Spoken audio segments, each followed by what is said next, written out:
अस्सलाम वालेकुम नाज़रीन, मिली वॉइस के डेली बुलेटिन आलमी शब रोज़ में आपका खैर मकतब है। मैं अब्दुल वहाब। आलम इस्लाम की अहम खबरें पेश करने से कबल चंद सुर्खियाँ कुछ इस तरह है। तालिबान का फिर 4 सूबाई दारुल हुकूमत पर कब्जा, गजनी, हेरात और कंधार के बाद लश्करगाह पर जीत हासिल की। अफगानिस्तान से अपने शहरी निकालने अमेरिका और बरतानिया भेजेगा मजीद फौजी, तालिबान से यूरोपीय ताकतें घबराहट के शिकार। भारत में बीजेपी को एक साल में 25 अरब रुपये से ज़्यादा हुई आमदनी, बीजेपी पर चंदों की भरमार। ईरान के साथ जौहरी माहदे पर इसराइल नहीं है मुत्तफिक, लेकिन मुतबादिल मनसूबाबंदी न होने से इसराइल चारों खाने चित। तुर्की की मकबूलियत और रूस से दिफाई सौदे से घबराया अमेरिका, कांग्रेस ने ड्रोन टेक्नोलॉजी न देने का किया मुतालबा।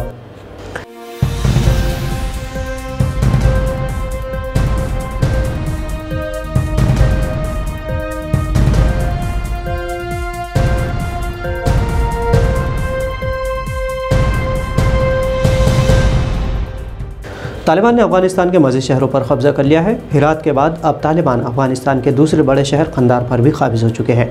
इसके अलावा तालिबान की जानिब से अफगानिस्तान के जनूबी सूबा हलमंद के दारुल हुकूमत लश्करगाह पर भी कब्जे का दावा किया गया है। 2 सूबाई काउंसलरों ने जर्मन न्यूज़ एजेंसी को बताया कि तालिबान के जंगजुओं ने अहम हुकूमती दफातर जैसे कि गवर्नर ऑफिस का कंट्रोल संभाल लिया है। लश्करगाह में तालिबान की जानिब से पिछले कई माह से कार्रवाइयाँ जारी थी। अब वो शहर के मरकज़ की जानिब से गामजन है।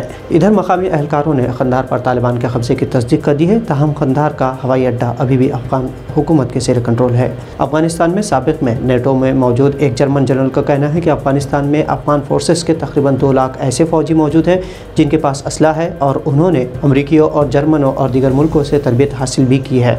लेकिन वह हैरतज़दा है कि आखिर ये तरबियत याफ्ता फ़ौजी अफगानिस्तान में क्या कर रहे हैं। इधर अमरीकी हुकाम ने अंदाज़ा ज़ाहिर किया है कि तालिबान 90 दिनों में बल्कि पेशन गोई से कबल काबुल पर काबिज हो सकते हैं। अफगानिस्तान के तेज़ी से बदलती हुई सूरत हाल के पेश नज़र अमेरिका और बरतानिया ने वहाँ से अपने शहरियों की बहिफाजत इनखला के लिए फौरी तौर पर फ़ौजी दस्ते भेजने का ऐलान किया है। अमेरिका 3000 जबकि बरतानिया अपने 600 फ़ौजी भेज रहा है।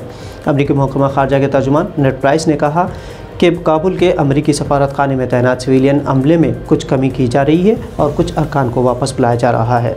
जुमेरात के दिन अखबारी ब्रीफिंग के दौरान तर्जुमान ने वाज़ेह किया कि काबुल के सफारत खाने बंद नहीं किया जा रहा है, ताहम सिक्योरिटी और अमन व अमान की सूरत हाल के पेश नज़र दीगर इक़दामात के लिए अमरीका परेशान है।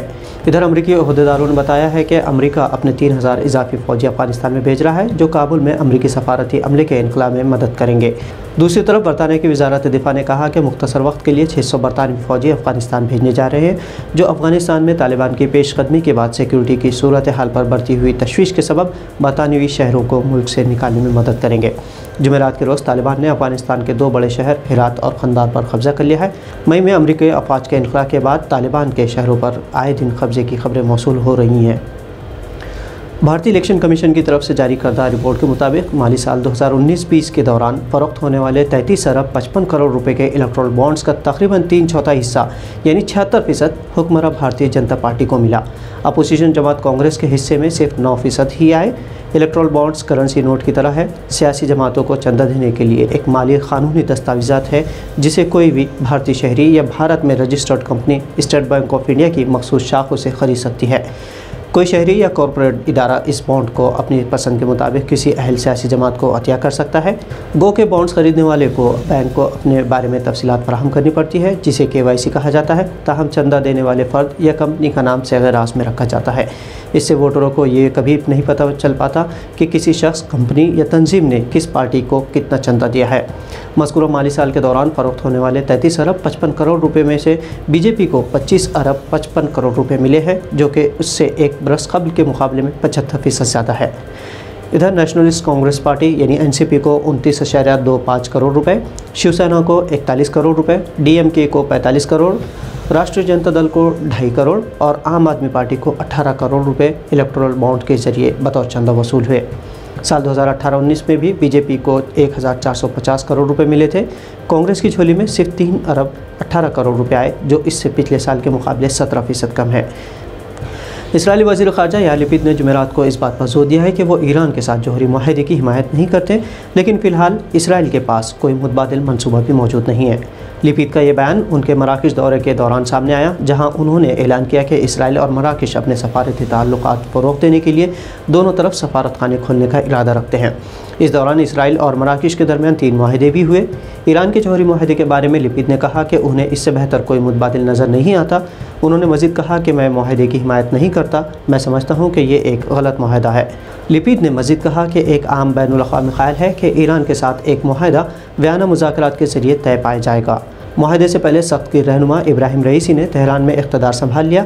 उन्होंने इस बात पर जोर दिया है कि इसराइल, अमरीका और दीगर बैनुल अक़वामी शिरकतदारों के साथ मुसलसल राब्ते रहे ताकि ईरान को उसके जौहरी प्रोग्रामों की तरक्की से रोकने के तरीक़े तलाश किए जा सकें। आपको बता दें कि ईरान ने कई साल की कशीदगी के बाद साल 2015 में अमरीका, बरतानिया, फ्रांस, रूस, चीन और जर्मनी के साथ एटमी मुआहदा किया था, लेकिन ट्रंप ने इसराइली दबाव के बाद ईरान से मुआहदा तोड़ दिया था। तुर्की के अज़ाइम से यूरोपीय ताकतें तिलमिलाई हुई हैं। उर्दुगान के मुस्लिम ममालिक में बढ़ती मकबूलियत और असर व रसूख से अमरीकी कांग्रेस में 27 अरकान ने वज़ीर ख़ारजा एंटनी ब्लिंकन से मुतालबा किया कि तुर्की को ड्रोन तैयारों की टेक्नोलॉजी बरामद न की जाए।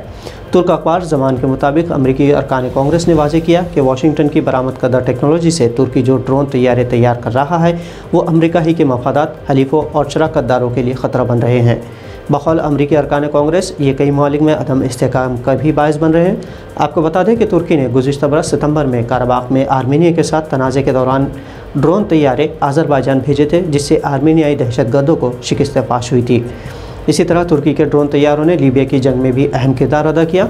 आपको बता दें कि रूस से S-400 फ़ज़ाई दफ़ा निज़ाम ख़रीदने से हथियारों का सौदागर अमरीका तुर्की से नाराज़ है और अमरीकी वज़ीर ख़ारजा एंटनी ब्लिंकन तुर्की पर पाबंदियाँ आयद करने के फ़ैसले पर दस्तखत भी कर चुके हैं और इसीलिए अमरीकी कांग्रेस मुतालबा कर रही है कि ड्रोन टेक्नोलॉजी की तुर्की बरामद को फ़ौरी तौर पर रोक दिया जाए। तो नाज़रीन, आलमी शब रोज़ बुलेटिन में आज इतना ही। दीगर कौमी ख़बरों और स्टोरीज़ के लिए मिली वॉइस को सब्सक्राइब और फॉलो ज़रूर करें। आपसे फिर होगी मुलाकात नई खबरों के साथ। तब तक अब्दुल वहाब को इजाज़त दीजिए। अल्लाह हाफ़िज़।